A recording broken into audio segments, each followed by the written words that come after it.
Hi welcome on academy, this is Sandeep Kumar. आज के session में डिस्कस करने वाले हैं हमारा ज्योमेट्री का एक और सेशन, जहां पे हम कुछ और क्वेश्चन देखेंगे ज्योमेट्री से रिलेटेड। तो फिलहाल जो भी हमारे साथ हैं सभी को मेरी तरफ से वेरी वेरी गुड मॉर्निंग। कैसे हैं सभी? साउंड क्लियर है या नहीं? कोई प्रॉब्लम अगर साउंड में हो तो मुझे बताएंगे, देन स्टार्ट करते हैं सेशन को। जय हिंद, गुड मॉर्निंग। ओके चलिए, तो थोड़ा सा वेट कर लेते हैं। मैं ठीक हूँ, आप कैसे हैं? बिग फैन आ चुके हैं, तो स्वागत है आपका। चलिए,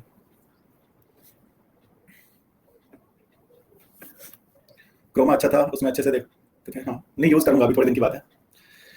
कब तक चल रहा है? क्या चेक करना था नमेश जी? मैंने कुछ भेजा था आपको? अच्छा मैं देखता हूँ, ठीक है देखता हूँ मैं। सीजन 2 अच्छा था, मतलब ठीक था। व्हाट्सएप पर देखो, प्रीवियस क्वेश्चन तो मैंने आपको बोला हुआ है कि जब हमने कोर्स करना है पूरा तो फिर अभी कोई फायदा नहीं है यूजुअली क्वेश्चन देखने का। तो प्रीवियस क्वेश्चन तो हम कोर्स करेंगे पूरा, ठीक है। तो आई होप ये चीज आप समझ सकते हैं। जय हिंद। चलिए, 1 रूट स्क्वायर ऑफ अदर। चलो देखूंगा क्या पूछेंगे आप, ठीक है। हाँ देख लिया था फैमिली मैन, तो मतलब बिल्कुल देख लिया था।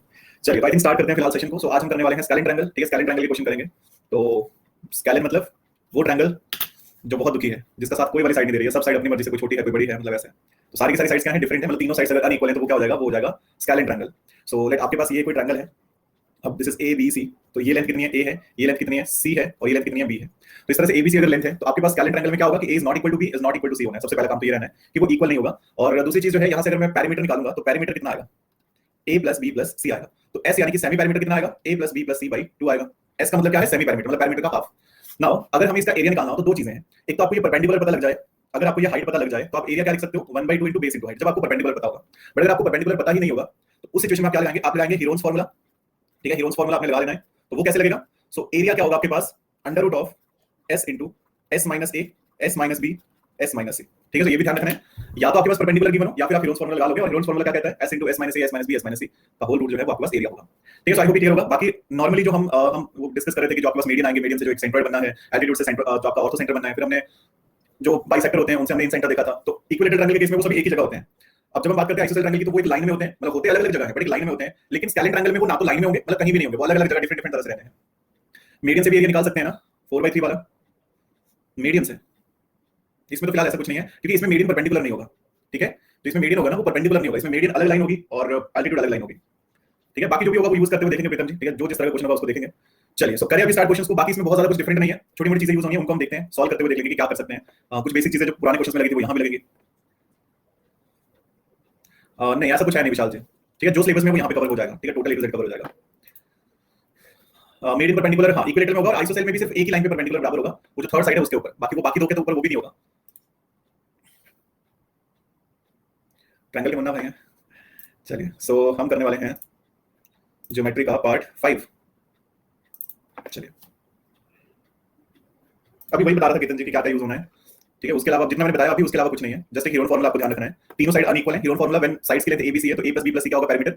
सेमी पैरामीटर s मतलब सेमी पैरामीटर यानी a plus b plus c by 2। So Heron formula के अकॉर्डिंग एरिया क्या आ जाना है? s into s minus a, s minus b, s minus c का अंडर रूट, ठीक है। तो ऐसे कर सकते हैं। ओके अनइक्वल साइड पे ना जी हिमांशु जी बिल्कुल। एंगल के लिए कोसाइन रूल लगाएंगे, वो भी हम डिस्कस करेंगे, ठीक है। कोसाइन रूल क्या होता है वो भी साथ साथ में वैसे थोड़ा सा देख लो। मान लो आपके पास एक ट्रायंगल है इस तरह से, this is A B C and A के सामने ए साइड है, बी के सामने बी साइड है और सी के सामने सी साइड है। तो आप क्या कर सकते हैं? कोसाइन रूल आप यहाँ पे यूज कर सकते हैं। और कोसाइन रूल क्या कहता है कि साइन ए अपॉन में ए, ठीक है। साइन ए यानी कि जो एंगल ए है अपॉन में ए इक्वल होगा साइन बी अपॉन में बी इक्वल होगा साइन सी अपॉन में सी, ठीक है। तो ये भी ध्यान रखना है। समटाइम इसका यूज हो जाएगा किसी क्वेश्चन में, तो वहां पे आई होप आप थोड़ा सा ध्यान रख सकते हैं कि अगर इसका यूज होगा तो यूज कर लेंगे। कोसाइन रूल मतलब ये जो रेशियो आता है वो हमेशा इक्वल होता है। साइन ए अपॉन में ए के सामने वाली जो साइड होगी, इसलिए ए के सामने मैंने ए लिखा है, बी के सामने मैंने बी लिखा है, सी के सामने मैंने सी लिखा है। मतलब कुल मिलाकर आपके पास एक ऐसा ट्रायंगल है पी क्यू आर, तो साइन पी अपॉन में क्यू आर, पी के सामने क्यू आर है, इक्वल होगा साइन क्यू अपॉन में पी आर, क्यू के सामने पी आर है, इक्वल होगा साइन आर अपॉन में पी क्यू, मतलब वो भी यूज हो सकता है, ठीक है। वहां पे भी हम यहाँ से रूल लग जाना है वहां पे, मतलब एक्चुअली हम ज्योमेट्री में यूज करते हैं cosine rule. Cosine rule only for scalene है। नहीं लगा तो आप किसी में भी सकते हो क्योंकि यूनिवर्सल रूल है ना, तो लगा तो आप कहीं पे भी सकते हो, बट और ट्रायंगल्स में यूज ही नहीं है, मतलब जरूरत नहीं है। ऑब्वियसली बात है कि थोड़ा सा लेंथी हो जाएगा ना ये चीज, तो और ट्रायंगल में तो फायदा नहीं लगा के यहाँ हम समटाइम लगा सकते हैं। ओके सो आई होप अभी क्लियर होगा। तो अब क्वेश्चंस को देखते हैं कि किस टाइप के क्वेश्चंस हमारे पास। चलिए तो शुरू करते हैं। सबसे पहले हमारे पास क्वेश्चन है कि the side of a triangle are in the ratio 3:4:6। So triangle is, तो ट्रायंगल जो है वो कैसी होनी है? एक चीज अभी मैं क्लियर कर देता हूं स्टार्ट करने से पहले। देखो कोई भी ट्रायंगल जो है ना वो तभी बन सकती है, ठीक है। कोई भी ट्रायंगल जो है वो तभी बन सकती है अगर सम ऑफ टू साइड जो है, सम ऑफ टू साइड जो है वो क्या हो? ग्रेटर देन थर्ड साइड हो। अगर सम ऑफ टू साइड जो है वो ग्रेटर देन थर्ड साइड हो तो वो ट्रायंगल है। एंड डिफरेंस जो है, डिफरेंस ऑफ टू साइड जो है वो क्या होना चाहिए? लेस देन थर्ड साइड होना चाहिए। ये बेसिक रूल रहता है। मतलब अगर मैं आपसे समटाइम सीरीज में क्वेश्चन आया हुआ है, डायरेक्टली क्वेश्चन आया हुआ है कि आपसे पूछ लिया कि 3, 4 एंड 5 क्या ये ट्रायंगल हो सकती है? फिर एक पूछ लिया आपसे 2, 4 एंड 6 क्या ये जो है ट्रायंगल हो सकती है? तो ऐसे आपको चेक करना है। ये तो हो सकती है क्योंकि कोई भी दो साइड्स देखो उनका सम जो है वो तीसरी से बड़ा ही होगा और कोई भी दो साइड का डिफरेंस जो है वो तीसरे से छोटा ही होगा। लेकिन दूसरे वाले केस में देखो 6 + 2 = 8, 4 से वो बड़ा है, बट 6 2 - 4 और वो 4 के बराबर है, तो दैट मीन वो पॉसिबिलिटी नहीं हुई फिर वो ट्रायंगल की। तो ये थोड़ा ध्यान रखना है, मतलब ऐसे आप चेक कर सकते हो। जैसे अगर मैं आपको ये कहूं कि आपके पास एक साइड है 2 8 एंड 10, ये साइड की लेंथ है, मतलब 2 सेंटीमीटर 8 सेंटीमीटर 10 सेंटीमीटर, क्या ये पॉसिबल है कि कोई ट्रायंगल होगी? नहीं होगी। क्यों? क्योंकि जब आप सम लोगे 8 और 2 10, वो थर्ड साइड से ग्रेटर है ही नहीं, तो हमें क्या चाहिए, सम ऑफ एनी टू साइड है वो ग्रेटर देन थर्ड साइड होना चाहिए। तो ऐसे थोड़ा सा पता कर सकते हो आप, ठीक है। तो इजीली पता चल जाना है कि आपके पास ये सिचुएशन बन रही है या नहीं बन रही है। ओके, सो नाउ अब फिलहाल जो क्वेश्चन हमें गिवन है कि the side of a triangle are in the ratio 3:4:6, so the triangle जो है ना वो किस तरह की होनी है, हमने ये बताना है। अब देखो ये नहीं पूछा कि वो ट्रायंगल है या नहीं है, ठीक है, हमसे ये नहीं पूछा कि वो ट्रायंगल है या नहीं है, हमसे पूछा किस तरह की ट्रायंगल है। एक और पॉइंट नोट कर लीजिए यहाँ पे, देखो अगर परपेंडिकुलर का स्क्वायर प्लस बेस का square is equal to hypotenuse का स्क्वायर हो, तो ये कौन सी ट्रायंगल होती है? अगर परपेंडिकुलर का स्क्वायर, ठीक है, परपेंडिकुलर का स्क्वायर जो है प्लस बेस का स्क्वायर जो है वो हाइपोटेन्यूज के स्क्वायर के बराबर हो, तो ये राइट एंगल ट्रायंगल होती है, ठीक है, राइट एंगल ट्रायंगल होती है। अगर परपेंडिकुलर का स्क्वायर प्लस बेस का स्क्वायर जो है वो सपोज करिए कि ग्रेटर देन आ जाए हाइपोटेन्यूज का स्क्वायर, तो ये कौन सी ट्रायंगल होगी? ये हो जाएगी एक्यूट एंगल ट्रायंगल, ठीक है, एक्यूट एंगल ट्रायंगल होगी। दैट मीन वहां पे हाइपोटेन्यूज जो है वो बहुत छोटा है, तो वो एक्यूट एंगल है। वो मतलब आपको पता है एक सिंपल सा रूल हमने लास्ट टाइम किसी पार्ट में करा था कि जो ज्यादा लंबी साइड है उसके अपोजिट वाला एंगल भी बड़ा ही होगा। तो अगर कोई ऑब्ट्यूज एंगल ट्रायंगल होगी ना, तो दैट मीन ऑब्ट्यूज एंगल वाली जो अपोजिट साइड होगी ना वो बहुत बड़ी होगी, तभी वो ऑब्ट्यूज बनेगा। तो थर्ड केस है कि अगर परपेंडिकुलर का स्क्वायर प्लस बेस का स्क्वायर जो है वो लेस देन हो जाए हाइपोटेन्यूज का स्क्वायर, तो इस केस में हाइपोटेन्यूज काफी बड़ा हो जाएगा, दोनों के सम से भी बड़ा है वो। तो अब इस सिचुएशन में ट्रायंगल कौन सी होगी? ऑब्ट्यूज एंगल होगी, ठीक है, ऑब्ट्यूज एंगल ट्रायंगल। तो तीन केस है, मैंने आपको दो चीजें समझाई। पिछले वाले में मैंने ये बताया कि आपको ये चेक करना हो कि वो ट्रायंगल है या नहीं है, तब तो आप ये देखोगे कि वो ट्रायंगल भी है या नहीं है, समटाइम ये चेक करना होता है। बट अगर ये चेक करना है कि वो किस तरह की ट्रायंगल है, वो एक्यूट एंगल है, राइट एंगल है, ऑब्ट्यूज एंगल है, तो ऐसी सिचुएशन में आपके पास तीन केस है। पहला केस आपको बहुत अच्छे से पता है। दूसरा केस है कि अगर परपेंडिकुलर का स्क्वायर और बेस का स्क्वायर जो है वो हाइपोटेन्यूज स्क्वायर से बड़ा है, दैट मीन हाइपोटेन्यूज की वैल्यू यहां पे छोटी हुई ना, तो छोटी मतलब एक्यूट एंगल ट्रायंगल है, और यहां पे बड़ी हो रही है हाइपोटेन्यूज की वैल्यू, तो दैट मीन ये ऑब्ट्यूज एंगल ट्रायंगल है। तो ऐसे थोड़ा सा ध्यान भी रहेगा, मतलब कांसेप्चुअल तरीके से कि ये वैल्यू है, इस वजह से ये बड़ी है, इस वजह से छोटी है। तो यहां पे क्या सिचुएशन है, 3 4 6 है, तो आप ऐसे बोल सकते हैं 3x का स्क्वायर प्लस 4x का स्क्वायर, और ये है 6x का स्क्वायर, तो क्या बनेगा 9 + 16 25x का स्क्वायर लेस होता है 36x के स्क्वायर से, और ये कौन सी ट्रायंगल है? In this case this is a obtuse angle triangle. ये कौन सी होगी? Obtuse angle triangle. पहली बात कौन सा नहीं आया अच्छे से समझ में? पिछले पेज पे मैंने सिर्फ इतना बताया कि अगर आपको ये चेक करना हो कि ट्रायंगल भी है या नहीं है, मतलब समटाइम ऐसा भी हो सकता है ना वो ट्रायंगल ही नहीं हो। तो अब मान लो आपके पास मैंने कहा कि 2 8 और 10 है, तो 2 + 8 क्या वो ग्रेटर देन 10 है? नहीं है, तो ये ट्रायंगल नहीं हुई। लेकिन जैसे अगर आप 3 4 5 का केस देखोगे, तो कोई भी दो साइड, जैसे कि 3 + 4 ग्रेटर देन 5 है, 3 + 5 ग्रेटर देन 4 है, थर्ड साइड से ग्रेटर है, 4 + 5 ग्रेटर देन 3 है, और on the other hand 5 - 4 less than 3 है, 5 - 3 लेस देन 4 है, 4 - 3 लेस देन 5 है। मतलब किसी भी दो साइड का जो सम है वो ग्रेटर देन थर्ड साइड होना चाहिए, और किसी भी दो साइड का जो डिफरेंस है वो क्या होना चाहिए? सम जो है वो ग्रेटर देन थर्ड साइड होना चाहिए, और डिफरेंस जो है वो लेस देन थर्ड साइड होना चाहिए। तो ये ध्यान रखना है बस। एनी टू साइड मतलब कोई भी दो साइड, एनी टू साइड मतलब कोई भी दो साइड, एक टाइम पे कोई दो साइड उठा लो। देखो इससे कोई फर्क नहीं पड़ रहा है कि हम 2 8 10 लिख रहे हैं या 8 10 2 लिख रहे हैं। 8 10 2 लिखे अगर हमने एक टाइम पे एनी टू साइड का मतलब है कि हमें अलग-अलग कॉम्बिनेशन बिठा के देखने हैं। हमने ये भी चेक करना है कि 8 + 2 क्या ग्रेटर देन 10 है, हमने ये भी चेक करना है कि 10 + 2 ग्रेटर देन 8 है। लेकिन ये गलत हो गया ना, कोई भी केस गलत हो गया, दैट मीन ये पॉसिबिलिटी गलत हो गई, ये ट्रायंगल नहीं होगी। आपको सारी पॉसिबिलिटीज चेक करने होते हैं। जैसे मान लो अगर मैं लिख रहा हूं 5 6 एंड 8, तो मुझे सिर्फ 5 और 6 चेक नहीं करना है, मुझे ये भी चेक करना है कि 5 और 6 ग्रेटर देन 8 है, बिल्कुल। 6 + 8 जो है वो ग्रेटर देन 5 है, बिल्कुल है, और 5 + 8 जो है वो ग्रेटर देन 6 है, तो ये भी सही है। अब डिफरेंस की बारी, 8 - 5 नाउ लेस देन 6 है, बिल्कुल सही। अब 8 - 6 लेस देन 5 है, बिल्कुल सही है, और नेक्स्ट हमारे पास आ जाएगा 6 - 5 and this is greater than less than 8, तो ये भी सही। तो ये कॉम्बिनेशन जब आपने चेक कर लिए तब जाके कंफर्म होगा कि हां ये पक्का ट्रायंगल है। अगर इनमें से कोई एक भी गलत हो जाता ना, कोई भी एक गलत हो जाता, तो वो नहीं थी ट्रायंगल। तो मैंने क्या लिखा था, एनी टू साइड का जो सम है वो ग्रेटर देन थर्ड साइड हो, और एनी टू साइड का जो डिफरेंस है वो लेस देन थर्ड साइड हो। आपको कोई भी दो चेक करनी है एक टाइम पे। नेक्स्ट हमारे पास क्वेश्चन है, हमें कहा है क्वेश्चन नंबर 2 में कि if ABC AD is the internal bisector of A, and इसमें ये नहीं कहा कि ट्रायंगल किस तरह के, एक कॉम्बिनेशन सही तो सारे सही ही होंगे, नहीं ऐसा कंपल्सरी नहीं है युवराज जी। इसलिए आपको चेक करने तब तक या तो वो पक्का ट्रायंगल हो या फिर कोई एक गलत मिल जाए, तब तक चेक करना पड़ेगा। So in a triangle ABC, AD is the internal bisector of angle A, meeting the side BC at D if BD is 5 cm। मतलब आपको ये गिवन है कि एक ट्रायंगल है आपके पास ABC, कोई ABC नाम की ट्रायंगल है, और A का जो एंगल बाइसेक्टर है वो AD है, और वो मीट कर रहा है BC को एट पॉइंट D।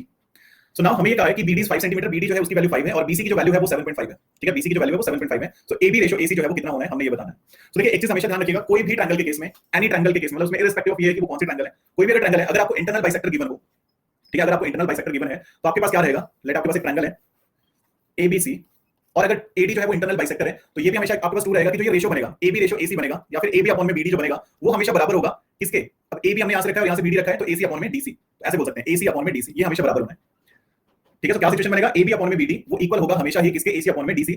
अगर वो क्या है, अगर वो एक मतलब ऐसे बोल सकते हैं कि अगर वो एंगल बाइसेक्टर है, ठीक है, तो ये रेशियो हमेशा इक्वल होना है। उसका रीजन सिंपल सा इतना है कि सिमिलरिटी को फॉलो करता है, ठीक है। यहां पे आपके पास ये जो रहेगा ये सिमिलरिटी को फॉलो करेगा अगर इस तरह का केस है, तो दैट्स व्हाई, और ये हमेशा थ्योरम है एंगल बाइसेक्टर के केस में आपको सिर्फ दो ही चीजें चेक करनी है, एक तो देखो एंगल बाइसेक्टर, तो एंगल इक्वल होना ही है इररिस्पेक्टिव ऑफ क्या है क्या नहीं है।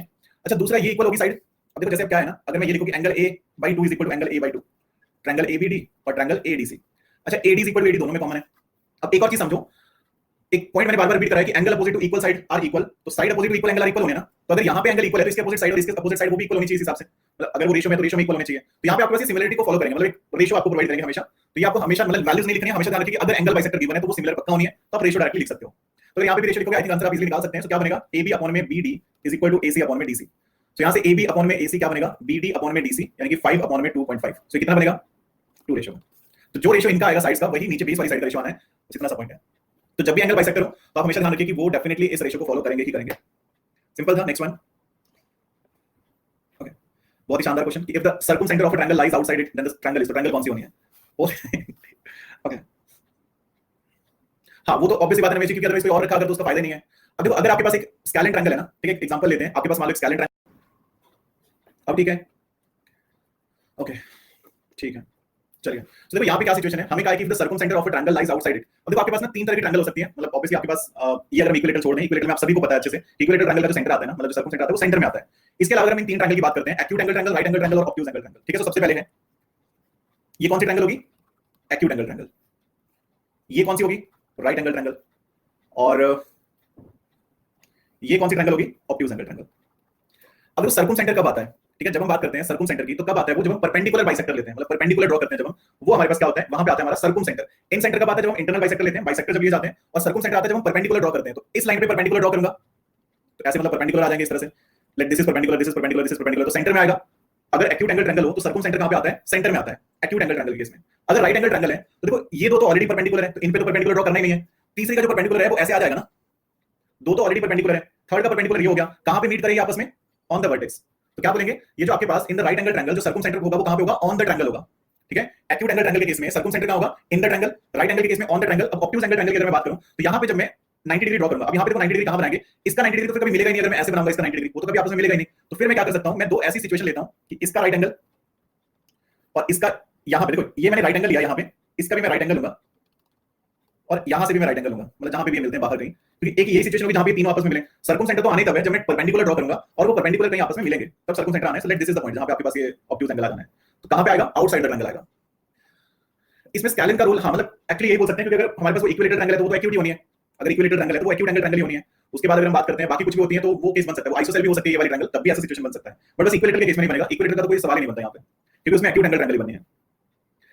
देखो राइट में 90 डिग्री तो एक होगा, बट हम एक्चुअली 90 डिग्री ढूंढते हैं और एक ऐसा एंगल ढूंढते हैं, ऐसी साइड ढूंढते हैं जो दूसरी साइड पे राइट एंगल हो। तो राइट एंगल में ऑलरेडी एक पॉइंट हमें मिल चुका है ना, जहां पे साइड से एक दूसरे के ऊपर परपेंडिकुलर है। तो दो परपेंडिकुलर तो हमें मिल गए, एक इस तरफ को एक ऊपर की तरफ को, थर्ड वाली का ड्रॉ कर लिया, ठीक है। सो सिंपल सा पॉइंट यहाँ पे क्या है, ठीक है, सिंपल सा पॉइंट यहाँ पे ये है कि अगर आपके पास, और गुलिया जी अब आप मतलब थोड़ा सा कंट्रोल करिएगा, अगर आपने अननेसेसरी मैसेज करे तो ये मेरी तरफ से लास्ट वार्निंग होगी आपको, ठीक है। सो सब्सक्रिप्शन भी कैंसिल हो सकता है, इतना ध्यान रखिएगा, सिर्फ पढ़िए और क्लास पे ध्यान दीजिए, ठीक है। सो पॉइंट क्या है, ये तीन एक तरह से एंड ऑफ द डे आपको ये रिजल्ट याद रखने हैं। तीन चीजें, अगर एक्यूट एंगल ट्रायंगल है तो सेंटर में आएगा जो सर्कमसेंटर होगा। अगर राइट एंगल ट्रायंगल है तो राइट एंगल ट्रायंगल के केस में वो ऑन द ट्रायंगल आएगा, और अगर ऑब्ट्यूज एंगल ट्रायंगल है तो सर्कमसेंटर आउटसाइड द ट्रायंगल आएगा, ठीक है। ओके चलिए next one. So I hope clear होगा।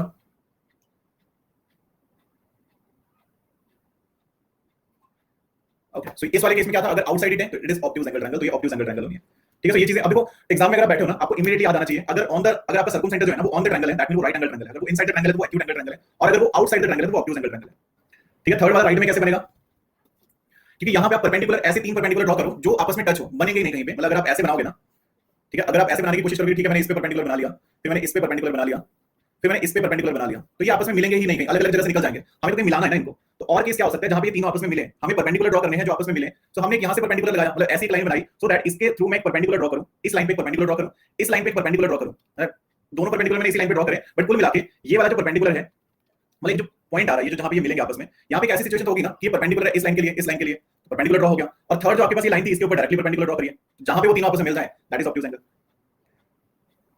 ठीक है। ये स्केलिन थी, मतलब इसमें देखो, इसमें अगेन सारी चीजों को मिक्सअप कर रहे हो आप लोग। इक्विलेटरल ट्रायंगल में सोचने का कोई फर्क ही नहीं पड़ता कि वो मतलब वो इनसाइड ट्रायंगल आना है या आउटसाइड ट्रायंगल आना है, क्योंकि जब कोई ट्रायंगल इक्विलेटरल ट्रायंगल है तो वो 60 60 60 है, वो एक्यूट एंगल ट्रायंगल है। राइट एंगल ट्रायंगल का डायरेक्ट केस पता लग गया आपको। ऑब्ट्यूज एंगल ट्रायंगल में ये आपका कोई भी ट्रायंगल हो सकता है, या तो आइसोसेल में भी ऐसा हो सकता है ना कि वो ऑब्ट्यूज एंगल ट्रायंगल हो, मतलब एक आपके पास ऐसी ट्रायंगल बन रही है जिसका एंगल जो है वो कितना है 110 है, बट ये भी 10 है और ये भी 10 है, तो ये क्या है, ये ऑब्ट्यूज एंगल ट्रायंगल भी है और आइसोसेल ट्रायंगल भी है। तो इसका इससे कोई लेना देना नहीं है कि इक्विलेटरल ट्रायंगल या स्केलिन है या आइसोसेल है, इसका लेना देना इस चीज से है कि एक्यूट एंगल ट्रायंगल है, ये राइट एंगल ट्रायंगल है या ऑब्ट्यूज एंगल ट्रायंगल है। क्योंकि राइट एंगल ट्रायंगल आइसोसेल भी हो सकती है, स्केलिन भी हो सकती है, और इवन आपके पास इक्विलेटरल नहीं हो सकती वो, तो मतलब इक्विलेटरल से डिफरेंट होगा, बाकी तो कोई भी हो सकता है। Next one. बाकी एक चीज इतना समझो कि नॉर्मल सी बात है, ये चीज ना 10 मिनट बाद ना कभी भी नहीं सोचोगे इस बारे में कि क्या हुआ था। तो कुछ चीजें ऐसी होती है कि मैं एक बार बता देता हूं ना उनको, बस दैट्स इट, फाइनल है वो। 10 मिनट बाद आपको ये चीज याद नहीं रहनी कि हमने क्या करा था, आपको ये याद रहेगा कि अगर एक्यूट एंगल है तो इन द सेंटर आएगा, राइट एंगल है तो ऑन द ट्रायंगल आएगा, और अगर ऑब्ट्यूज एंगल है तो आउटसाइड द ट्रायंगल आएगा। तो थोड़ा सा उस हिसाब से भी टाइम को सेव करना है। Next one. Taking any 3 line segment out of segment of length 2 3 5 and 6, the number of triangle that can be made. बहुत ही शानदार क्वेश्चन, तारीफ कर रहे थे, स्मार्ट है कर रहे थे, और कहते कि ये तो जबरदस्ती की तारीफ आप अपने एंड से कर रहे हैं। तो देखो यहाँ पे क्या है, ठीक है, यहाँ पे क्या है, देखो सिंपल सी बात समझो, आपसे ये पूछा है ना कि कितनी ट्रायंगल बनाई जा सकती है, एक बनाई जा सकती है, दो बनाई जा सकती है, तीन बनाई जा सकती है, चार बनाई जा सकती है। आपके पास साइड है 2, 3 एंड 4, 5 एंड 6। ओके, सो कौन कौन सी ट्रायंगल जो बनाई जा सकती है यहाँ से? देखो सबसे पहले अगर मैं 2, 3, 5 रखूंगा, कॉम्बिनेशन ट्राई करनी है ना, तो 2 + 3 = 5 आ रहा है, गलत। ओके, अगर मैं 2, 5, 6 रखूंगा तो 2 + 5 > 6 है, 5 + 6 > 2 है, और 5 + 2 > 6 है। ऑन द अदर साइड 5 - 2 < 6 है, 6 - 2 < 5 है, और 6 - 5 < 2 है। तो ये वाला केस सही हो गया। देन अगर मैं रखता हूं 3, 5, 6, तो 3, 5, 6 में क्या होगा? 3 + 5 > 6, 5 + 6 > 3, and 6 + 3 > 5। On the other side अगर मैं इनका डिफरेंस लिखूं, 5 - 3 < 6, 6 - 5 < 3, एंड 6 - 3 < 5। तो ये भी सही हुआ। तो दो ट्रायंगल हम यहां से बना सकते हैं। ये क्या कर सकते हैं हम? दो ट्रायंगल बना सकते हैं। कौन कौन सी ट्रायंगल बनेगी? एक बनेगी 2, 5 और 6 वाली, और एक बनेगी 3, 5 और 6 वाली। क्योंकि ट्रायंगल का बेसिक जो रूल था वो आपने यहां पे लगाया और आपको इजीली चीजें मिल जानी है। आई थिंक क्लियर होगा फिलहाल। 2, 5, 6 एंड 3, 5, 6। हां, 2, 3, 6 भी नहीं बन रहा है क्योंकि 3 + 2 5 आ रहा है, वो तो 6 से लेस आ रहा है। ठीक है, 2, 3, 6 अगर आप रख रहे हो ना, 2, 3, 6, तो सम ऑफ टू साइड 2 + 3 वो लेस देन आ रहा है 6, जबकि ग्रेटर आना चाहिए था। गलत हो गया ना? ठीक है, तो बस ये दो ही बन रही हैं। Okay, next one. If the length of a side of a triangle are in the ratio 4:5:6 and the inner radius of the triangle is 3 cm, then the altitude of the triangle corresponding to the largest side as base is. अब देखो sometime गड़बड़ हो जाता है मनोज जी, तो आपको एक चीज चेक करनी है। जैसे पहला केस गलत हो गया तो वो ट्रायंगल नहीं है, लेकिन जब ये सिचुएशन है, ये लिखने नहीं होते आपको, ये तो माइंड में हो जाते हैं ना। कॉम्बिनेशन तो ट्राई करने चाहिए, कॉम्बिनेशन तो ये तो माइंड में करने, बट समटाइम गड़बड़ हो सकता है कि सम बन रहा हो बट डिफरेंस ना बने। अभी मेरे माइंड में एग्जांपल नहीं आ रहा है, बट ऐसा समझ लो कि पॉसिबल होता है कि सम सही हो जाए बट डिफरेंस फिर भी सही ना हो, तो वो वहां थोड़ी प्रॉब्लम हो जाएगी। Next one. ओके, हाँ ऐसा भी है, इसलिए सारे चेक करने पड़ेंगे। तो देखो हमें क्या कहा कि the length of the side of a triangle are in the ratio. Okay, so ये सिचुएशन है, हमें बताना है कि लार्जेस्ट साइड एज बेस जो है वो कितना होगा, हमें ये बताना है। ओके, सो आपके पास एक ट्रायंगल है, सभी को पता है कि इन सेंटर कैसे आएगा जब इनके बाइसेक्टर आपस में टच होंगे। This is the in centre को। ठीक है, ऐसे वो लिख लिया मैंने। एबीसी एक ट्रायंगल है। ये क्वेश्चन डायरेक्ट आता है एग्जाम में। ठीक है, ऐसे समझो कि अगर आप पिछले 10 साल के पेपर करोगे ना, तो कम से कम 3-4 बार तो ये क्वेश्चन पक्का दिखेगा आपको, और सेम से क्वेश्चन होता है, थोड़ा बहुत ही फर्क हो सकता है कि 4, 5, 6 की जगह 7, 7, 8, 9 कुछ ऐसा दे दिया। तो मान लो अगर ये 4x है, ये 5x है, ये 6x है, ऐसे मान लेते हैं। 4, 5, 6 हमने साइड्स मान लिया। अब हमें कहा है कि and inradius of the triangle is 3 centimetre. Inradius 3 centimetre है। आई होप आप सभी अच्छे से समझते हैं कि इन रेडियस क्या होता है। अगर इन रेडियस की बात करते हैं, दैट मीन ये जो आपके पास साइड है इतने वाली, अंदर वाला जो सर्कल बनना है, तो इस तरफ जो साइड है, अब ठीक है, क्लियर चल रहा है? ओके, ये जो आपके पास साइड है, ये जो स्मॉलर साइड है ना, that is in radius. Larger जो साइड होती है वो सर्कम रेडियस होती है, और स्मॉलर वाली इन रेडियस होती है। अगर मैं क्या करता हूं, देखो अगर मैं एरिया ऑफ ट्रायंगल लिखूं, एरिया ऑफ ट्रायंगल एबीसी, क्या मैं इसको तीन पार्ट्स में डिवाइड कर सकता हूं? Area of triangle AOB plus area of triangle BOC plus area of triangle COA लिख सकता हूं ना ऐसे में। एओबी, बीओसी और सीओए, इन तीनों को मिला के एक बड़ी ट्रायंगल बन रही है। सो इसका एरिया क्या आएगा? 1/2 इनटू बेस। बेस कितना है? 6x into height. हाइट कितनी है? लेट दिस इज एडी मान लिया मैंने, तो एडी। ठीक है, ऐसे मान लेते हैं। Okay, is equal to AOB का कितना आएगा? 1/2। इसका बेस कितना है? एओबी 4x, और इसकी हाइट कितनी है? 3 plus 1/2 into 5x into 3 plus 1/2 into 6x into 3। लिख सकते हैं ऐसे, मतलब हमने तीन ट्रायंगल में ब्रेक करा है और इस तरह से लिख लिया है, तो सिंपल सी बात है। अब अगर मैं क्या करता हूं, कॉमन ले लेते हैं, आपको पता है सिंपल सी बात है, 1/2 तो सभी में तो कट हो जाना है। सो 1/2 और 6x भी आपके पास बाहर ऐसे लिख लेते हैं अभी, into AD is equal to 1/2 common है और इनटू 3 भी कॉमन है। अंदर क्या बचेगा? 4 + 5 9 + 6 15x बचेगा। तो फाइनली आपके पास 1/2 से 1/2 कट होगा, एंड एडी कितना आएगा? दैट इंप्लाई एडी आ जाएगा 3 इनटू 15x अपॉन में 6x, तो 7.5 कितना आएगा? This is 7.5। अब हमसे मैंने यही क्यों लिखा था इसको? देखो ट्रायंगल एबीसी का एरिया तो ये भी हो सकता है ना, एसी बेस मान लिया और हाइट जो है वो बीएफ मान ली, और अगर मैंने एबी को बेस मान लिया और एएफ को मैंने हाइट मान लिया, लिख तो तीनों तरह से सकते हैं, बट क्योंकि मुझसे पूछा ये था कि हमने altitude of the triangle corresponding to the largest side बताना है, लार्जेस्ट साइड हमने बताना है, तो दैट्स व्हाई कि हमने उनको इस तरह से लिखा हुआ है। ये कोई प्रॉब्लम नहीं है, इसको मैंने आगे पीछे लिख दिया, आप इसको ऐसे लिख लो, 6x इधर लिख लो, 5x उधर लिख लो, उसमें कोई प्रॉब्लम नहीं है। ठीक है, ओके, सो इस तरह से कर सकते हैं, मतलब इजीली चीजें बन जानी है, ज्यादा कोई प्रॉब्लम वाली बात नहीं है, मतलब आराम से लिख सकते हैं इनको। एक बार चेक कर लो, किसी को कोई डाउट हो इसमें। ओके, लास्ट लाइन बताना है। हाँ, नहीं, लार्जेस्ट बेस से एल्टीट्यूड तो स्मॉलेस्ट आएगा अक्षर से, बट लार्जेस्ट बेस वाली साइड का एल्टीट्यूड बताना था, ये पूछा हुआ था। ओके, देखो इसके आगे तो मैंने कॉमन लिया हुआ है 1/2, 3 सभी में कॉमन था, और अंदर बचेगा 4x प्लस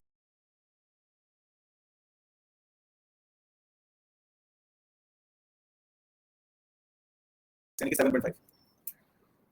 ठीक है, हाँ, हाइट हमने इन सेंटर जो है, अगर हम इन सेंटर ले रहे हैं तो हमने इन सेंटर से सभी पे परपेंडिकुलर ड्रॉ करें, और क्योंकि अब देखो अगर वो परपेंडिकुलर होगा, सभी बराबर होंगे, तभी तो इन सेंटर आएगा ना, अदरवाइज इन सेंटर बनना ही नहीं है। तो लेट में वो हाइट रख सकते हैं स्मॉलर ट्रायंगल की, जो छोटे-छोटे पीसेस बनाए उनकी हाइट।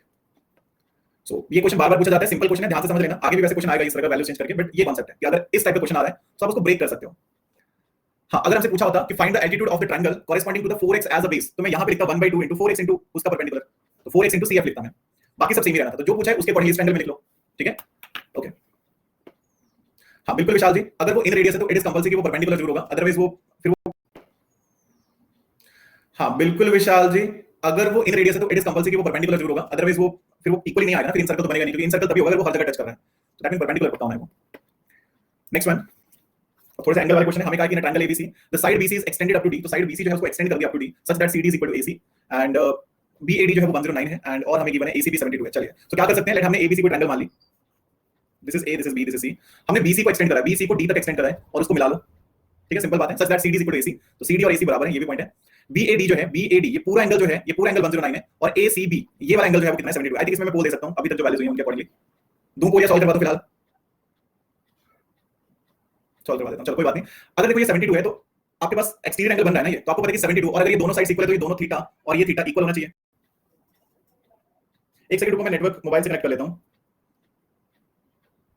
ठीक है, एक सेकंड रुकिए, ये बार-बार स्टक हो रहा है आज।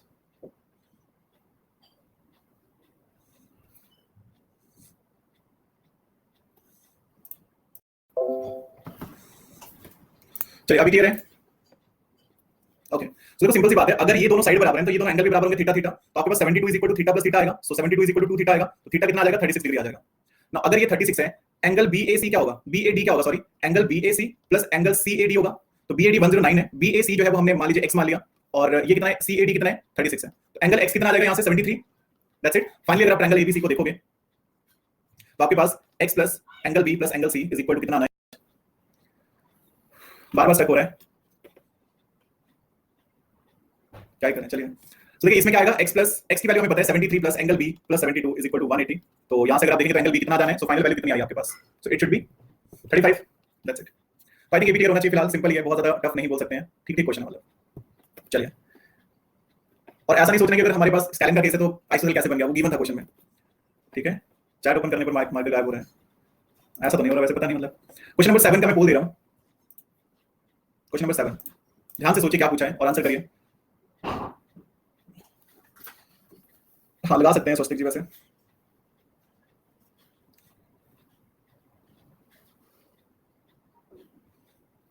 देखो अगर कोई ट्रायंगल है, ठीक है, अगर कोई ट्रायंगल है, ये अगर लेट दिस इज ABC, तो A से जो एल्टीट्यूड आएगा ना AD, वो हमेशा AB से तो छोटा ही होगा ना, क्योंकि AB साइड तो इस तरह से जाएगी, यहां तक अगर मैं AB के प्रोपोर्शन चलूंगा तो वो AD से छोटा होगा।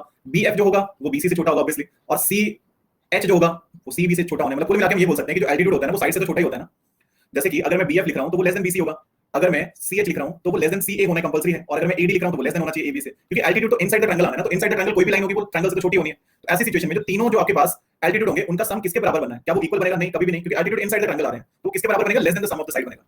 साइड से तो छोटे बनेंगे वो, चाहे कुछ भी हो। तो आई थिंक सिंपल था, इसमें भी बहुत ज्यादा कुछ था नहीं, कभी भी कोई भी एल्टीट्यूड है किसी भी केस में वो हमेशा साइड से तो छोटे बनने हैं, तो बस इतनी सी बात थी। तो आई थिंक क्लियर होना चाहिए। अब मान लो कोई एक्सट्रीम केस लेते हैं, मान लो कोई ट्रायंगल ऐसी है, ठीक है, तो आप बोलेंगे कि जो ये एल्टीट्यूड आएगा ना, मान लो यहां जैसे एल्टीट्यूड आएगा कि वो तो AB से बड़ा होगा, मान लो जो BD है वो AB से तो बड़ा होगा, बट ये समझो कि वो BC से तो छोटा होगा ना, ठीक है, वो BC से तो पक्का छोटा होना है, तो मतलब वो कॉरेस्पॉन्डिंग साइड से पक्का छोटा होगा, हम ये बोल सकते हैं। अगर हम ये देखें तो ये BC से छोटा होना है, इसी तरह से अगर मैं ये परपेंडिकुलर ड्रॉ करूंगा, अब ये AC से छोटा होना है, एंड अगर मैं इसके ऊपर कोई परपेंडिकुलर ड्रॉ करूंगा थर्ड साइड के ऊपर, तो वो कहां आएगा, थर्ड साइड इस तरह से रख लो कहीं पे, तो वो AD से BC से छोटा हो जाना है। तो ऐसे मतलब कोई भी केस रखो, कोई एक परपेंडिकुलर तो बड़ा छोटा हो सकता है, जब आप तीनों को ऐड करोगे ना वो कंपलसरी कि वो बाकी सभी साइड से तीनों साइड से छोटे ही होने हैं। तो बस इतनी सी बात थी। क्वेश्चन नंबर 8 है कि I is the incenter of a triangle ABC and ABC 65 55 the value of BIC।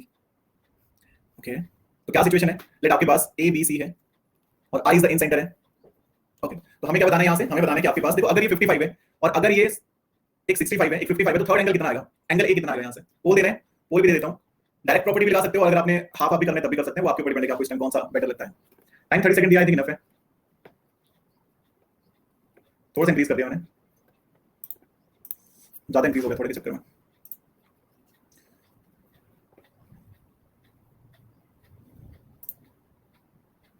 गलती से गलत हो गया, ओहो 55 65 120।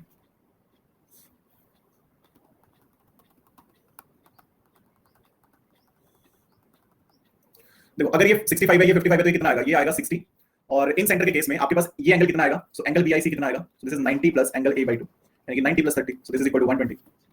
ठीक है, तो आसानी से लिख सकते थे। Next one, if two angles of a triangle are 21 and 38 then the triangle is, बोल दे रहा हूं 30 सेकंड का, 30 सेकंड बहुत है वैसे इसमें, दो एंगल अगर इस तरह के हैं तो इस बेसिस पे आप क्या कर सकते हैं।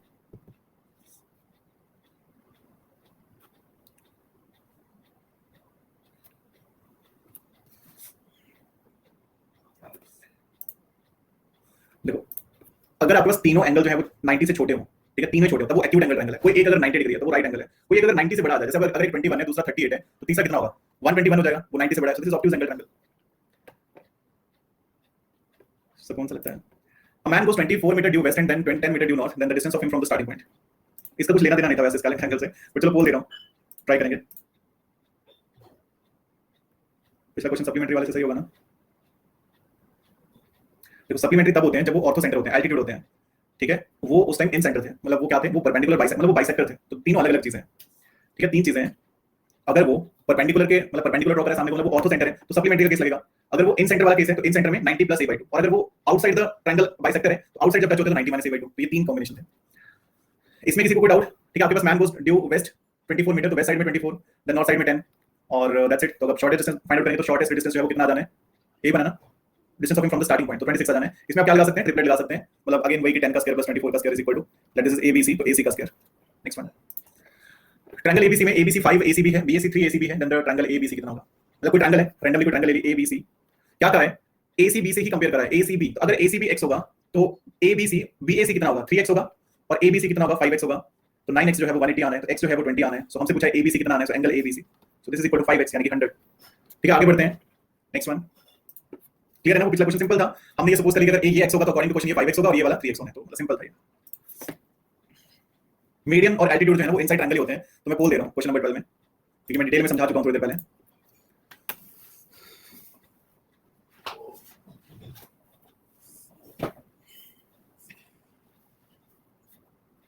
हाँ, ये अभी थोड़ी देर पहले बताया था।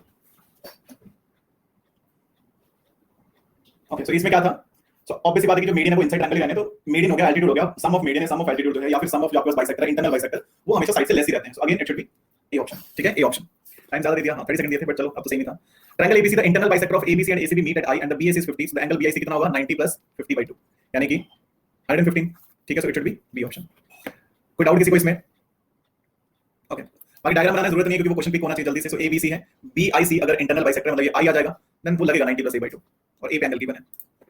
AO 10 centimetre, length of OD कितना होगा?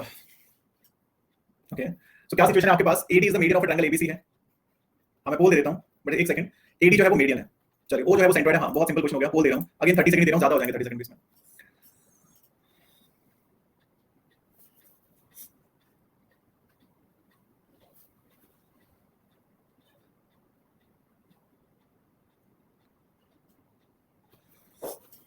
कक्षा है आज 10:30 बजे कक्षा है, अगर स्पेशल क्लास की पूछ रहे हो। तो देखो इसमें क्या था, अगर O जो है ना वो सेंट्रोइड है, तो दैट मीन AO अगर 10 होगा तो 2:1 में ये 5 होना है, that's it. So it should B 5। वो एक्चुअली रात को याद ही नहीं रहा लॉन्च करना, तो सुबह फिर वो 3 घंटे का गैप होना चाहिए, तो ठीक लगा लो कि मैं कितने बजे उठा। क्वेश्चन नंबर 15 है, एक्सटर्नल बाइसेक्टर B और C का हमें गिवन है, BAC 100 है, बोल दे रहा हूं, ठीक है? बोल दे रहा हूं 15 में, कर सकते हो आप बहुत इजीली। 7.5 हाँ, हर रेशियो से ही हो रहा है जी, वो बिल्कुल।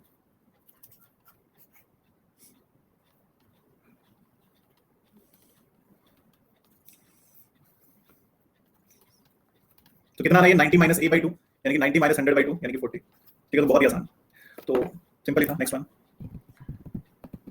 D और E taken on the side AB and AC such that, तो ट्रायंगल है ABC, इस पे D और E ऐसे लिए, ठीक है? D और E हमने ऐसे लिए such that AD is 1/3 of AB, तो मतलब AD अगर 1x होगा तो AB जो है वो 3x होगा ना, रेशियो है क्योंकि वो तो, और AE जो है वो 1/3 यानी कि अगर ये 1/y होगा तो ये y होगा, 3y होगा, सॉरी लिख सकते हैं ऐसे अकॉर्डिंग टू क्वेश्चन। और 1 1 नहीं लिखा है क्योंकि फिर ऐसा लगेगा कि वो इक्वल है, बट वो रेशियो इक्वल है उनका। आगे आप कर सकते हो क्वेश्चन को, क्योंकि आपको पता है कि जब रेशियो इक्वल होता है तो लाइन पैरेलल होती है, पैरेलल होती है तो इक्वल होता है, ऐसे वाइस वर्सा में फॉलो करता है। तो बोल दे रहा हूं क्वेश्चन नंबर 16 में,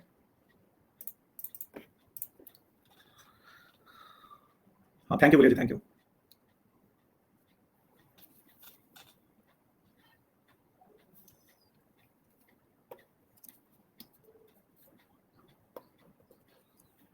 हाँ और सब बढ़िया है, बिल्कुल बढ़िया, आप बताइए। देखो यहाँ पे क्या था, अगर आपको गिवन है कि BC इज 15 है, तो सिंपल सी बात है कि अगर आपसे DE पूछा है तो रेशियो तो सेम होगा, इट शुड बी 5, ठीक है? बाकी अगर आपने लिखना है तो आप ऐसे लिख सकते हैं कि AD/DE is equal to AB/BC, so 1x/DE is equal to 15, sorry 3x/15, so DE is equal to 5। But ratio की बराबर है तो रेशियो उनका भी बराबर आना है, एंड द रीजन इज कि वो सिमिलर ट्रायंगल बन जानी है, triangle ADE is similar to triangle ABC, बस इतना सा पॉइंट था। ओके, 1 मिनट का ब्रेक लेते हैं फिर आगे बढ़ते हैं, ठीक है? 1 मिनट का रेस्ट लेते हैं, काफी क्वेश्चन हो गए लास्ट में आते आते। प्रोफेसर जैसे स्पेक्स एडजस्ट किए हैं कभी? आज पेंटिंग करना है, कौन सी पेंटिंग की जाए? आज प्रीतम जी की शक्ल में ये मोटापा ज्यादा हो गया, ठीक है? तो 2 आंखें भी लगा देते हैं,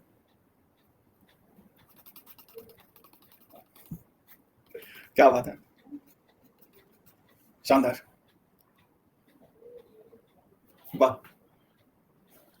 दो बार उन्होंने, चलिए ये भी सही है, डायबिटीज हो जाएगा। अच्छा कान रह गया, क्या बात है, बहुत खूब, सही। अच्छा अभी फेस, अभी मुंह भी रह गया।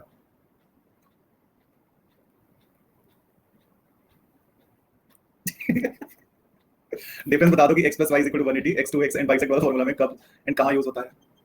देखो, हाँ स्केलिन हो गया ना, तो जो ट्रायंगल के केस में ना वो तीन ही चीजें हैं, अगर हम ट्रायंगल की बात करते हैं वो तीन चीजें क्या हैं, अगर आपके पास ये ऑर्थो सेंटर है, ठीक है, if this is the ortho centre A B C, अगर ओ जो है वो ऑर्थो सेंटर, आई होप आपको पता है ऑर्थो सेंटर क्या होता है, जब मीडियन ड्रॉ किए जाते हैं, तो आपके पास angle A plus angle O 180 आएगा, क्योंकि वो सप्लीमेंट्री होना है। अगर वो इन सेंटर है ए बी सी में, अगर वो इन सेंटर है, आई है इन सेंटर है, तो इन सेंटर के केस में आपके पास क्या सिचुएशन होनी है, आई क्या है, इन सेंटर है, तो इंटरनल बाइसेक्टर है, तो एंगल आई जो है वो क्या आना है, 90 प्लस ए बाई 2 आना है। अगर वो एंगल बाइसेक्टर बट आउटसाइड को है, ठीक है, आई है आउटसाइड को है and this is A B C, तो यहाँ पे जो एंगल आई आना है वो 90 माइनस ए बाई 2 आना है। और जो आप x is equal to 2x बोल रहे हैं, डबल बोल रहे हैं, वो केस जो है वो सर्कल के केस में यूज होना है, जब सर्कल की प्रॉपर्टी लगेगी, ठीक है, वो यहाँ यूज नहीं होना है। तो वो अभी ट्रायंगल में यही तीन करें हमने। आज ऑर्डर आउट के पहले दूसरे, ओके तो आगे बढ़ते हैं। अभी तो चेक नहीं करा मैंने, मुझे भेजना कोई, भेजना याद करवाना कोई, मैं कर लूंगा। हो गया, ओके आवाज दबा दी गई, म्यूट कर दिया था मैंने। So in triangle ABC PQ is parallel to BC and AP ratio PB is 1:2, AQ is 3। बोल दे रहा हूं, इसमें क्वेश्चन नंबर 17 ट्राई करेंगे, बोल दे रहा हूं। हाँ फॉरवर्ड कर देना, ठीक है।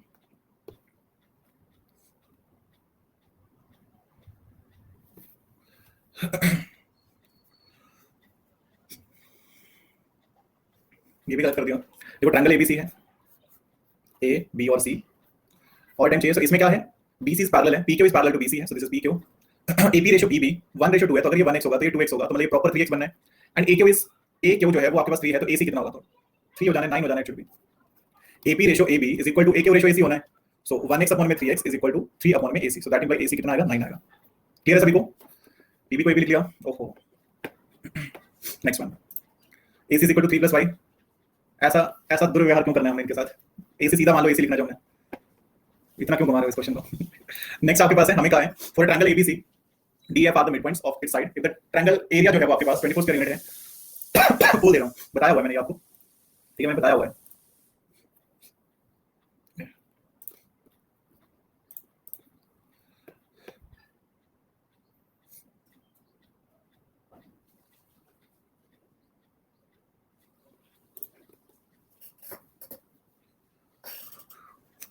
नहीं अभिनव जी, ऐसा तो शो नहीं होता। 2:30 तक आ सकते हैं आफ्टर में, आए हुए हैं, मतलब रिकॉर्ड है ये तो। So, देखो इसमें कितना है, अगर आप देखेंगे, अगर आपके पास एक ट्रायंगल है एबीसी, उसके मिड पॉइंट को ज्वाइन करोगे तो जो डीईएफ आएगा, ये एरिया कितना आना है, डीईएफ कितना आना है, 1/4 ऑफ एबीसी आना है, यानी कि 1/4 ऑफ 24 आना है, so this is 6 square unit, ठीक है। अच्छा एक चीज समझो यहाँ से, मान लो अगर आपके पास एक ट्रायंगल है, ठीक है, ट्रायंगल है एबीसी, अगर मैं बीसी के पैरेलल एक लाइन ड्रॉ करता हूं थ्रू ए, ठीक है, एसी के पैरेलल एक लाइन ड्रॉ करता हूं थ्रू बी, और एबी के पैरेलल एक लाइन ड्रॉ करता हूं थ्रू सी, तो ये जो पी के वार बन रहा है, ठीक है, ये पी के वार जो बन रहा है ना वो भी डबल बनेगा, मतलब कुल मिलाकर आप ये बोल सकते हैं कि देन ऐसे केस में एबीसी जो है ये मिड पॉइंट सेम है। तो अब आपके पास जो एरिया बनेगा पी के वार का वो कितना बनेगा, 4 into area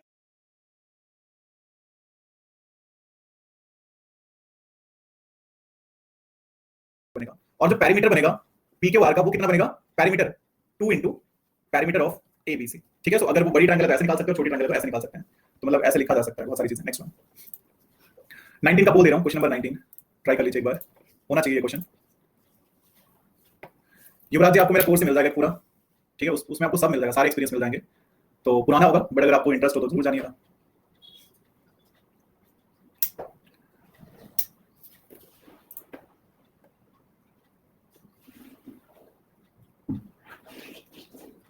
okay I think ये सभी का सही तो हुआ नहीं, होना चाहिए था बट सभी का। सो एबीसी ट्रायंगल है, डी एंड एफ जो है वो sides of AB and AC है, सो एबीसी हो गया, और डी और ई जो है वो side on AB and AC है, तो डी और ई हो गए। D is parallel to BC है, तो ऐसी सिचुएशन में आपको पता है कि एडी अपॉन में बीडी, एडी अपॉन में बीडी, तो अगर ये 3 है तो ये 5 है, तो अगर ये 3x है तो ये 5x है, तो आप ये बोल सकते हैं, और ये टोटल 8x होगा। So now the point is, अगर एसी जो है, एसी अगर 4 है तो हमें बताना है कि एई कितना होगा, सो एडी अपॉन में एबी इज इक्वल होगा एई अपॉन में एसी, तो 3x अपॉन में 8x इक्वल होगा एई अपॉन में 4, यानी कि क्रॉस मल्टीप्लाई करेंगे तो एई कितना आएगा, 12/8 यानी कि 1.5, दैट्स इट, सिंपल। छोटे क्वेश्चन ज्यादा टेंशन है, देखा नहीं जाएगा। नेक्स्ट आपके पास है क्वेश्चन नंबर 20, सिंपल क्वेश्चन बोल दे रहा हूं, 30 सेकंड का टाइम कम पड़ गया था, मुझे बता दिया करो टाइम, एक्चुअली मैंने 45 सेकंड सेट किया होता है, फिर कई बार ऐसे हो जाता है कि कम पड़ जाए टाइम, तो मुझे बता देना ऐसा। पहली बार ऐसा हुआ कि रिपीटेड क्वेश्चन में 100% रिजल्ट आया है। ये खुशियां हमेशा याद रखी जाएंगी। ये भी पास नहीं है। So it should B 5। अभी अभी करा था हमने इस तरह का क्वेश्चन। Next one. ओके, बताइए वो।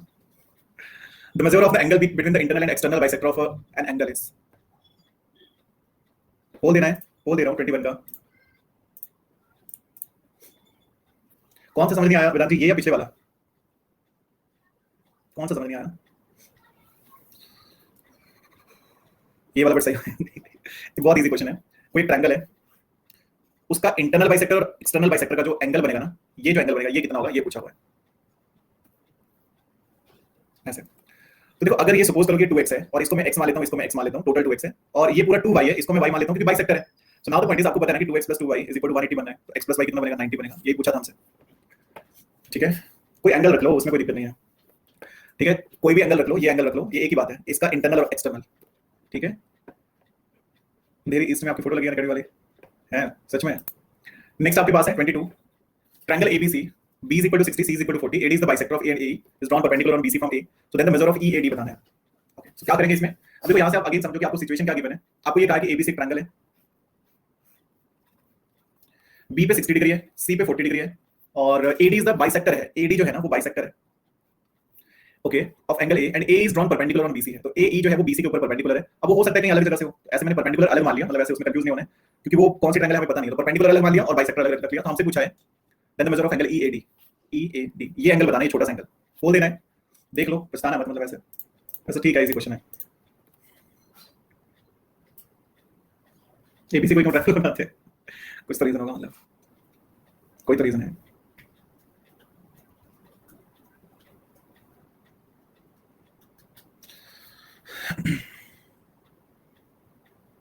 छोटा सा समझ के ले टाइम टाइम मैंने इंक्रीज कर दिया है।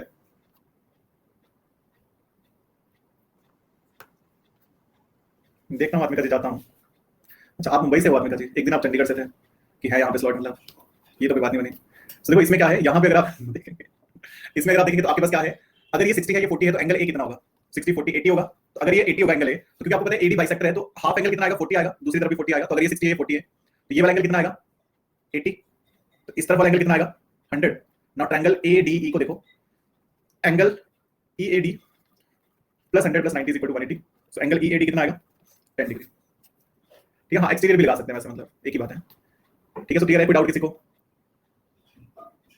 Okay, next one. अच्छा, ज्यादा हो गया, नेगेटिव में आ गया, ये तो कुछ ज्यादा बड़ी बात हुई। 60 40 था और 80 आया ये। अच्छा, उमंग पोर्टल से, ओके। ये क्या हो गया?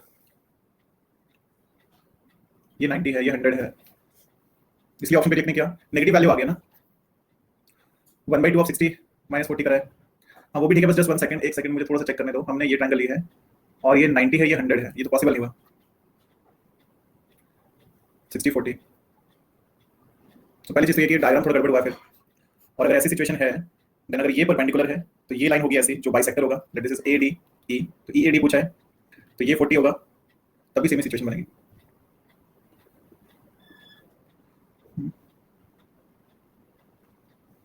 नहीं, थ्योरम तो है ये, डेफिनेटली थ्योरम तो है, बट एक सेकंड, ये फिर गलत क्यों हो गया?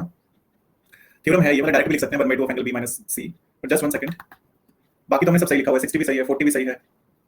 सेकंड फिगर सही करेंगे तब भी आंसर वही आना है। ये 40 होगा, ये आपके पास 40 है, अच्छा ठीक है, और ये आपके पास 60 है, ठीक है। 40 40 80 से ये 100 आएगा, ये 80 आएगा, एंड ये 90 है तो ये 10 आएगा। ओके, तो ये वाला कर लो, ठीक है। 100 + 80, 90 + 80 = 180, सो EAD इज 10 डिग्री। ये वाला कर लो। ये ऊपर वाला डायग्राम इसलिए गलत हो जाएगा क्योंकि अगर आप कोई भी डायग्राम बनाते हो, ठीक है, मान लो आप ये बना रहे हो, ठीक है, कोई ट्रायंगल है, अगर मैं यहाँ से जाऊंगा, मतलब नॉर्मली आपने हाइट एंड डिस्टेंस वाले क्वेश्चन करें तो आपको याद होगा कि अगर मान लो आप यहाँ से चेक करते हो, तो अगर यहाँ से एंगल कितना है, यहाँ से एंगल अगर 30 है, तो जितना आप नजदीक जाओगे एंगल इंक्रीज होता जाएगा। तो जबकि जो हमने डायग्राम बनाया था पहले केस में, वो हमने ऐसे बनाया था, मतलब ये डायग्राम ने ऐसे बना दिया कि 90 आगे लिख दिया, और ये जो ये कितना आया था, ये 180 हमने पहले लिख दिया, तो मतलब वो थोड़ा गड़बड़ हो जाएगा कि जैसे जैसे आप नजदीक जाओगे एंगल बढ़ता जाएगा, तो फिर वो थोड़ी सी प्रॉब्लम होनी है। मतलब यहाँ से अगर आप देखेंगे, ये 90 हो गया, ये 180 हो गया, ये ओके बना नहीं कुछ पॉइंट, 100 था और 90 था, तो जैसे जैसे हम नजदीक गए 90 से वो 100 हुआ, वो तो सही था। फिर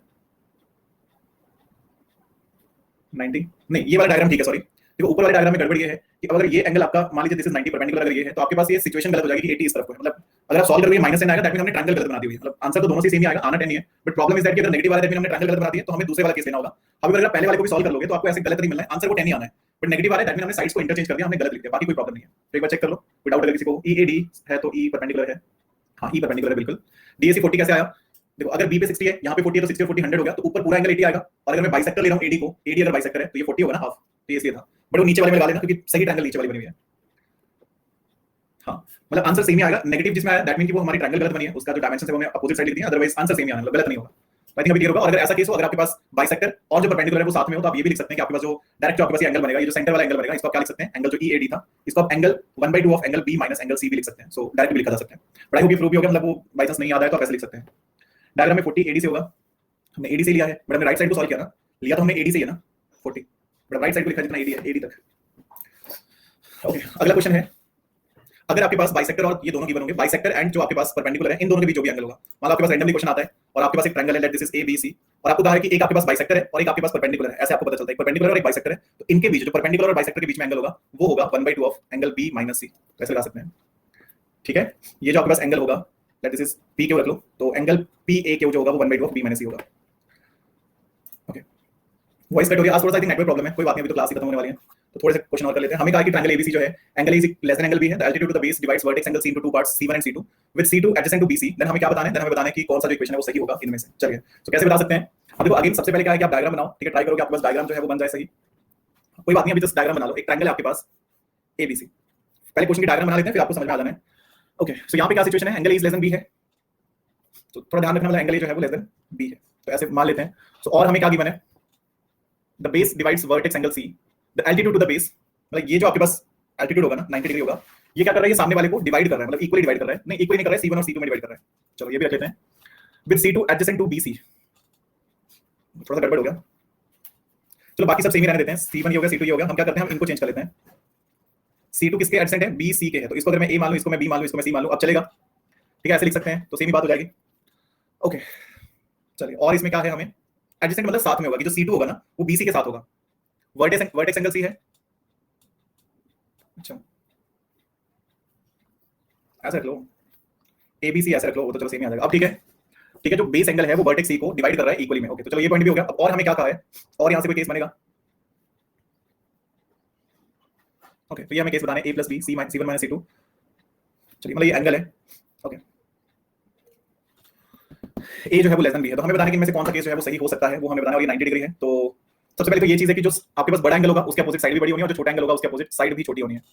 तो फर्स्ट केस तो ये रहेगा हमारे पास, और थर्ड सही हो जाएगा।